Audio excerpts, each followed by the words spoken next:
김성수의 세상 읽기, 김성수 시사평론가와 함께합니다. 안녕하세요. 안녕하세요. 김성수입니다. 네, G7 회의에 이어서 문재인 대통령이 오스트리아도 방문을 했고요. 이제 수교 71년 만에 스페인을 국빈 방문을 했는데 여기서 스페인의 또 엄청난 의전이 세계적으로 화제가 됐다고요? 그렇습니다. 사실은 이걸 지켜보는 사람들도 정말 어안이 벙벙할 정도의 그 놀라운 의전이라고 평가를 해야 되겠는데요. 네. 일단 그 펠리페 6세 국왕이 본인이 타는 그 국왕 소유의 차량, 이 차량이 뭐 롤스로이스 팬텀이기 때문에 이 차량 자체가 스페인의 보물이기도 합니다. 그런데 이 차량을 내줘서 그 대접을 했고요. 그리고 지금 뭐 의장대를 기마대 의장대 사열서부터 시작해가지고 이 그 환대에 그 동원된 그런 연 인원만 4,000명이 넘는다고 합니다. 네. 그러니까 그야말로 정말 그 스페인 역사에서도 이렇게 정말 극진한 국빈 대접이 없을 것이라고 기록이 될 만큼 그렇게 성대한 그런 잔치를 열어준 것이거든요. 지금 아무리 그 코로나 이후에 최초의 국빈 방문이라고 해도 이렇게까지 극진한 그 대접을 하면서 그 문재인 대통령을 맞은 것, 그거는 이례적이다 이렇게 보고 있고요. 그래서 외신이 앞다투어 이 이례적인 스페인의 그 대한민국의 환대를 머릿기사로 보도를 하고 있는 그런 상황입니다. 스페인 펠리페 6세 국왕 주최 환영식이었잖아요. 예, 말씀하신 것처럼 롤스로이스 이 팬텀이 뭐 2차 대전 이후에 생산된 차라고 했는데 뭐 사진만 봐도 정말 어마어마하더라고요. 이렇게 환대를 받았는데 스페인 의회에서 문재인 대통령이 또 연설을 한 것도 유럽 전체의 주목을 받았죠. 사실은 71년 수교 역사 중에 최초로 있는 일입니다. 근데 의회에서 연설을 한다는 건요, 그것은 이게 뭐 그냥 상징적인 그런 행사같이 보이지만 실제로는 의회에서 연설을 할 만큼 국격이 인정이 됐다는 것이고, 그리고 스페인 의회도 굉장히 깐깐하거든요. 상원, 하원이 이렇게 나눠져 있고 그동안에 그 여러 가지의 정치적인 그런 그 격번을 겪으면서 스페인도 권위주의적 정권과 상당히 그 긴장 관계를 형성하면서 민주주의를 발전시켜온 나라이기 때문에 그렇기 때문에 의회에서 함부로 아무나 세워서 연설을 듣거나 그러지 않거든요. 그런 측면에서 지금 그 국왕이 초청한 인사였는데 상하원 전체가 한꺼번에 한 국가의 원수의 연설을 듣는다는 거. 이거 자체는 그야말로 대한민국의 높아진 위상을 인정받았다 이렇게 볼 수가 있고요.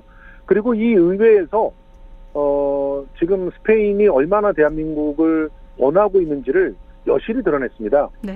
일단은 의회에서 우리가 그 서로가 전략적 동반자 관계로 격상이 되면서 여러 가지 협력들을 갖다 도모하게 된 그런 내용들을 모두 담아서 연설을 한 거거든요.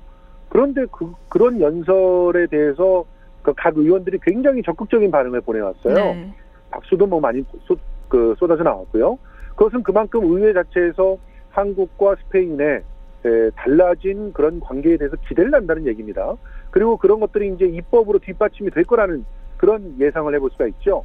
그런 측면에서 상당히 스페인과 한국의 관계가 이전과는 완전히 다른 그런 질서 속으로 재편이 됐다 이렇게 볼 수가 있는 것입니다. 그러니까 연설 내용과 무관하게 의회에서 연설을 하는 것 자체가 엄청난 일인데 의회 연설 내용도 이렇게 호응을 받았다. 근데 연설을 마치고 의회 도서관에서 이 독도가 표시된 조선 지도를 문재인 대통령한테 이렇게 공개를 했어요. 이게 의미심장한 이벤트죠. 그렇습니다. 1737년에 만들어진 조선왕국 전도라고 하는 그런 지도인데 유럽에서 한국을 대상으로 해서 이렇게 그려진 그 지도 중에서는 가장 오래된 고지도 중에 하나입니다. 그런데 이 지도를 단지 의회 도서관에 보관되어 있는 걸 본다는 측면으로 끝나는 이벤트가 아닙니다. 이 이벤트는 스페인이 기존까지 사실은 일본과 훨씬 더 가까웠어요. 그래서 스페인과 일본의 관계는 거의 동맹의 관계에 준하는 그런 좋은 관계를 오랫동안 유지해왔고, 그만큼 산업적인 측면에서의 협력도 상당히 강고한 그런 틀거리를 유지하고 있었습니다. 네. 그래서 상대적으로 스페인은 한국과의 관계를 개선하는 데는 그렇게 열과성을 다하지 않았던 것이겠죠. 그런데 이번에 이 조선왕국 전도를 문재인 대통령이 직접 보면서 문재인 대통령으로 하여금 이런 말을 끄집어내게 했던 거죠. 1730년대에 이미 독도가 한국의 땅이라고 하는 것을 이 지도가 보여주고 있군요. 이런 말이 나왔거든요. 네. 바로 이게 포인트입니다. 다시 말해서 지금 독도를 가지고 올림픽을 앞두고 한국과 일본이 긴장하고 있다는 것을 모르는 나라는 없습니다. 네. 그런 상황 속에서 스페인은 자국에서 가지고 있는 가장 오래되어 있는 지도에 독도가 한국 땅임을 명확하게 입증해 놓고 있는 그 증거를 대한민국의 대통령 앞에 펼쳐 보여준 거예요. 이것은 확실하게 국제관계에서 한국의 손을 들어줄 것이다. 그리고 조금 이제 속되게 말하면 한국의 줄에 설 것이다 라고 하는 걸 보여준 그런 이벤트라고 볼 수 있거든요. 그래서 일본은 굉장히 불편하게 이걸 보고 있고, 일본에서는 이런 부분들을 보도를 잘 안 하고 있는데요. 그런데 유럽에서는 이런 일거수일투족에 대해서 굉장히 관심을 갖고 보도를 하고 있습니다. 그러면서 스페인과 한국의 이런 새로운 관계가 앞으로 EU에 미칠 영향들까지도 이렇게 따져보고 있는 그런 상황이라고 볼 수 있습니다. 지금 말씀을 들으면 들을수록 이 민감한 독도 사안 문제까지도 말을 했고요. 동맹에 준하는 일본과의 관계보다 우리나라를 더 앞서서 지금 생각을 한다는 건데, 왜 이렇게 스페인이 적극적으로 한국 쪽으로 입장을 바꾼 건가요? 최근에 일본은 미국하고의 관계에만 올인을 하는 그런 그야말로 한우물 파기 외교 정책을 써왔지 않습니까? 네. 그러면서 동북아에서 완전히 패권을 자신들이 넘겨받기 위해서 최선을 다해왔다고 볼 수 있습니다. 이렇게 되면서 EU를 비롯한 유럽의 여러 국가들과 관계가 조금씩 멀어지기 시작했어요. 그 중에서도 이제 스페인 같은 경우는 최근에 두 나라의 사이가 완전히 틀어지게 만들어진 그런 사건이 있었습니다. 그것은 바로 닛산 자동차의 스페인 철수입니다. 사실은 닛산 자동차 얘기는 여기서 다루기에는 너무나 여러 가지 이슈들을 담고 있기 때문에 다 설명해드리기는 어렵지만, 결과적으로 굉장히 많은 스페인 국민들의 일자리를 일본은 신의와 국제적인 도의를 저버리고 일방적으로 철수를 했어요. 물론 이 일은 기업이 결정을 한 것이지 국가 차원에서 결정한 건 아니다, 이렇게 말할 수도 있습니다만, 실제로 일본 정부와는 전혀 상관없이 이런 철수가 이루어졌다고 믿는 스페인 국민은 거의 없습니다.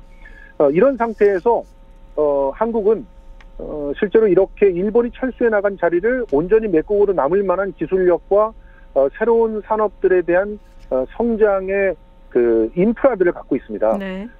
가령 지금 현재 닛산 같은 경우는 철수를 한 그런 차가 내연기관 차들의 공장이 철수를 했는데, 한국은 들어가면서 배터리 공장이라든가 전기차 공장, 또 수소차 인프라 이런 걸로 들어갈 수가 있거든요. 그러면 오히려 전화위복이 될 수 있다는 판단을 하는 것이죠. 그리고 특히 건설 산업에 있어서 스페인은 남미를 꽉 잡고 있기 때문에 세계 2위의 수주를 따내는 그런 나라인데, 건설 산업에 관련되어 있는 고도의 기술을 갖고 있지 못하거든요. 그런 측면에서 한국과 협업을 하면서 남미 시장을 완전히 다시 석권할 수 있는 그런 상황이 만들어집니다. 그런 측면에서 한국과 스페인은 앞으로 굉장히 큰 시너지를 낼 수 있는 그런 상황이라고 보고 한국을 극진한 대접을 하고 있는 것이죠. 이제 성과도 좀 기대가 되는데, 끝으로 하나만 더 여쭤볼게요. 이 전략적 동반자 관계로 격상이 됐잖아요. 예. 그래서 백신을 맞은 사람에 한해서 상호 입국자에 대해서 자가격리를 면제해주는 이 트래블 버블 협정도 지금 논의 중이라고 알고 있는데, 어떻게 좀 보고 계세요? 이건 당연히 이루어질 거라고 보고 있고요. 실제로 이제 스페인 같은 경우는 한동안 굉장히 코로나 때문에 어려움을 겪었지만, 한국이 가지고 있는 다양한 방역과 또 백신 관련 시스템들에 대해서 전폭적인 신뢰를 보여주고 있고, 그래서 스페인들이 먼저 격리에 대한 해제 같은 경우는 열어주려고 하는 입장이거든요. 이제 우리가 선택을 하면 되는 상황입니다. 그런 상황에서 앞으로 다양한 새로운 협의들이 이루어지면서 스페인과 한국은 전략적 동반자 관계에서 얻을 수 있는 시너지를 최대한 서로가 얻어갈 수 있는 그런 상태인데요.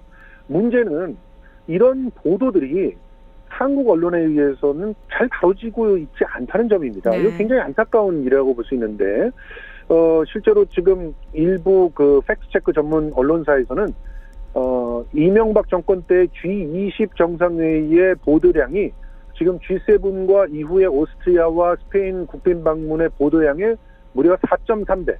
그러니까 지금 현재 이러한 엄청난 국가적 이벤트들에 대한 전체적인 보도량이 G20 정상회의를 이명박 정권 때 다뤘던 것에 4분의 1밖에 안 되는 그런 보도량을 보이고 있다는 거거든요. 네. 누가 봐도 비정상일 것 같은데 적절한 성과에 대한 평가와 또 거기에 대한 분석 그리고 거기에 대한 철저한 또 보도들이 왜 사라지고 있는지 참 안타깝게 그지없습니다. 네, 언론에서 잘 다뤄지지 않은 한국 스페인 전략적 동반자 관계 격상 이 얘기에 대해서 오늘 나눠봤습니다. 말씀 고맙습니다. 고맙습니다. 네, 김성수 시사평론가였습니다.